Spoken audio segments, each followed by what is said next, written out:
నమస్తే, నేను సిరి.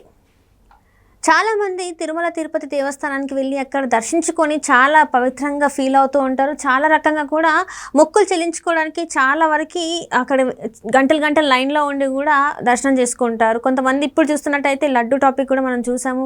లడ్డు కల్తీ విషయంలో కూడా చాలా వరకు అందరూ ఆందోళన చెందుతున్నారు. అయితే ఇదే క్రమంలో ఒక జంట మాత్రం అక్కడికి వెళ్ళి చాలా హ్యాపీగా ఫోటోషూట్లు అండ్ కెమెరా ముందుకు వచ్చి వాళ్ళ రిలేషన్షిప్ గురించి మాట్లాడడం, ఇదంతా చూస్తుంటే అసలు ఏం జరుగుతుంది తిరుమలలో, అసలు అక్కడ ఇలాంటి కార్యక్రమాలు జరుగుతున్నాయి అనేవి కూడా కొంచెం ఆందోళన చెందాల్సిన పరిస్థితి. సో దీనికి సంబంధించి మనకి తెలియజేయడానికి మనతో పాటు ఉన్నారు ప్రముఖ senior journalist, political analyst CS Rao garu. నమస్కారం సార్. నమస్తే సార్. అంటే చాలా వరకు మీరైనా నేనైనా తిరుమల వెళ్ళి శ్రీవారిని దర్శించుకొని అక్కడ తీర్థ ప్రసాదాలు తీసుకొని ఎంత గంటల లైన్లో ఉన్నా కూడా ఆయన దర్శించుకున్నాక చాలా హ్యాపీగా ఫీల్ అవుతాం.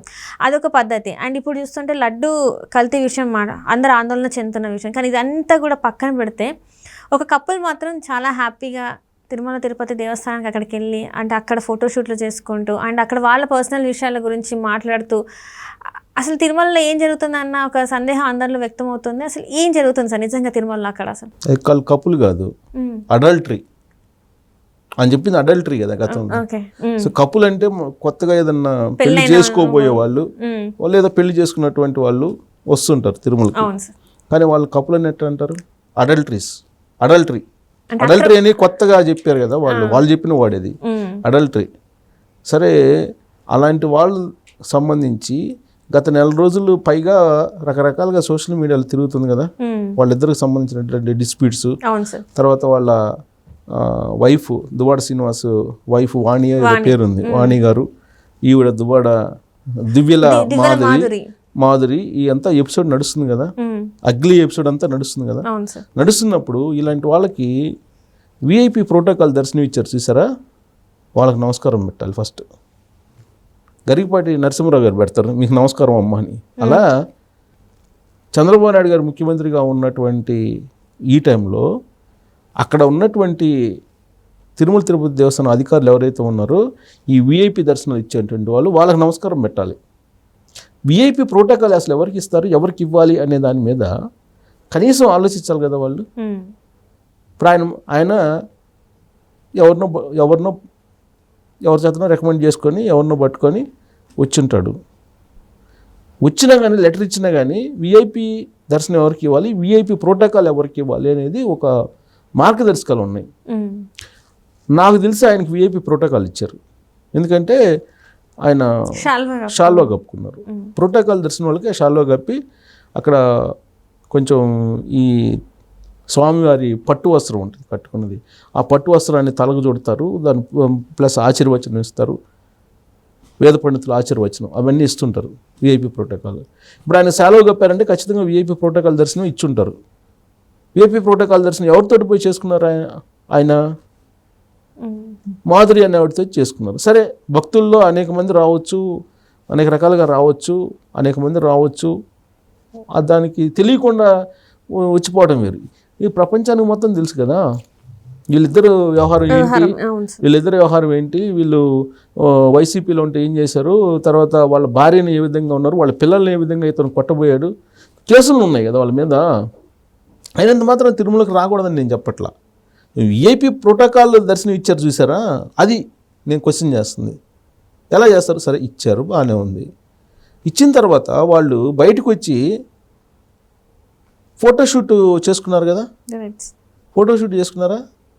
ఫోటోషూట్ చేసుకొని అంతవరకు కూడా ఓకే, తిరుమలకి వెళ్ళినట్టు ఫోటోలు తీసుకుంటారు ఎవరు పడితే వాళ్ళలో వీళ్ళు కూడా ఒకళ్ళు అనుకుందాం. ఈవిడ మీడియాతో మాట్లాడారు కదా, ఎవరు మాధురి గారు మీడియాతో మాట్లాడారు కదా. మీడియాతో మాట్లాడి ఎక్కడ మాట్లాడారు? వెనక బ్యాక్గ్రౌండ్ ఏముంది? తిరుమల తిరుపతి దేవస్థానం గోపురం ఉంది, ప్రధాన ద్వారం ఉంది. ప్రధాన ద్వారం ఉంటే దర్శనం చేసుకోగానే వచ్చి ఆ మీడియా పాయింట్ అక్కడ పెడితే అక్కడ మాట్లాడుతున్నారు వీళ్ళు. ఏం మాట్లాడారు? వాళ్ళు మాట్లాడిన మాటలు ఏంటి ఒకసారి ప్లే చేయి, మీ దగ్గర ఉన్నట్టుంది వీడియో. అసలు అది వైరల్ అవుతుంది కదా, సోషల్ మీడియాలో వైరల్ అవుతుంది. ఒకసారి అది ఆడియో వినిపిద్దాం, ఏం మాట్లాడింది ఆవిడని. ఒకసారి చూడండి. సమక్షంలో మ్యారేజ్ చేసుకుంటాము. లీగల్ ప్రొసీడింగ్స్ అన్ని అయిపోయాక అప్పుడు అఫీషియల్ గా అందరికీ చెప్పే మ్యారేజ్ చేసుకుంటాం. అంతవరకు లివింగ్ టుగెదర్ లోనే ఉంటాం. అది క్లియర్ గా చెప్పాను. మ్యారేజ్ పర్సనల్ లైఫ్ గురించి ఇక్కడ ఇది కాదు కదా. తిరుమల తిరుపతి దేవస్థానానికి వచ్చి మహారాష్ట్ర వెంకటేశ్వర స్వామి గురించి మాట్లాడుతున్నా పర్సనల్ ఇది ఇప్పుడు పర్సనల్ ఇష్యూ ఆవిడ మాట్లాడింది మొత్తం ఫస్ట్ నుంచి ప్లే చేయలేదు. ఫస్ట్ నుంచి ప్లే మొత్తం వీడియో ఉంది కదా, ఇంతే సార్. వీడియో ఉంది. వీడియో మొత్తం అవేంటి సమక్షంలో మ్యారేజ్ చేసుకుంటాము.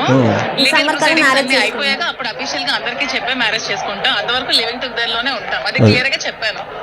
మ్యారేజ్ అది ఓకే, మేము మ్యారేజ్ చేసుకుంటాము, లీగల్ ఇష్యూస్ అన్ని క్లియర్గా అయిన తర్వాత మేము మ్యారేజ్ చేసుకుంటాము, అప్పుడు దాకా మేము లివింగ్ టుగెదర్లో ఉన్నాం అని చెప్పారు. ఎక్కడ చెప్పారు అది? తిరుమల తిరుపతి దేవస్థానం దర్శనం అయిపోయి వెనక గోపురం కనిపిస్తుంది, ముందు ఎవడుండి ఆవిడ మీడియాతో మాట్లాడుతున్నారు. దాన్ని ఏమనాలి? ఆగమశాస్త్రానికి విరుద్ధంగా మాట్లాడుతున్నారు అనుకోవాలి కదా. అసలు తిరుమల తిరుపతి దేవస్థానంలో దేవుడి దర్శనం గురించి తప్ప అక్కడ ఏం మాట్లాడకూడదు, పర్సనల్ ఇష్యూస్. అది అక్కడ రిపోర్టర్ కూడా అదే అడుగుతున్నారు. పర్సనల్ విషయాలు మాట్లాడడానికి ఇది కరెక్ట్ పాయింట్. పర్సనల్ విషయాలు ఏం మాట్లాడారు ఆవిడ? ఆమెకు ఉండేటువంటి లివింగ్ టుగెదర్ గురించి మాట్లాడుతున్నారు ఆవిడ. ఏ సందేశం ఇవ్వాలనుకుంటున్నారు తిరుమల తిరుపతి దేవస్థానానికి వెళ్ళి వాళ్ళు?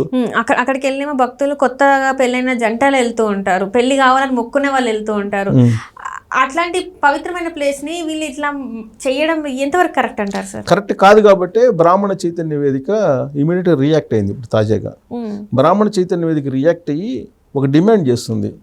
తిరుమలలో మీడియా పాయింట్ ఏదైతే ఉందో అది గోపురానికి ఎదురుగా మీడియా పాయింట్ పెట్టద్దు, దర్శనం చేసుకున్న తర్వాత వీళ్ళు వచ్చి మాట్లాడుతున్నారు, ఇలాంటి వాళ్ళు వచ్చి మాట్లాడుతున్నారు. అంతకుముందు కూడా రాజకీయ నాయకులు వచ్చి రాజకీయాలు మాట్లాడారు కాబట్టి అసలు మీడియా పాయింట్ని ఎత్తేయాలి, అక్కడ మీడియాని నిషేధించాలి, అక్కడ మీడియా పాయింట్ తీసేయాలి, తొలగించాలి అని చెప్పి ఒక డిమాండ్ చేస్తున్నారు బ్రాహ్మణ చైతన్య వేదిక వాళ్ళు.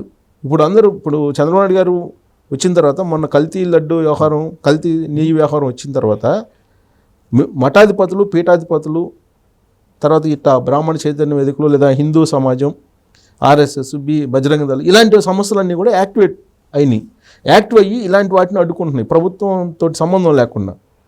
ప్రభుత్వం పట్టించుకోకపోయినా మీరు చెయ్యండి, ఇలా నిషేధించండి అని చెప్పి చెబుతున్నారు మీడియాని. ఇప్పుడు మీడియాని అక్కడ నిషేధించండి, మీడియా పాయింటే తీసేయండి అని చెప్పి చెబుతున్నారు.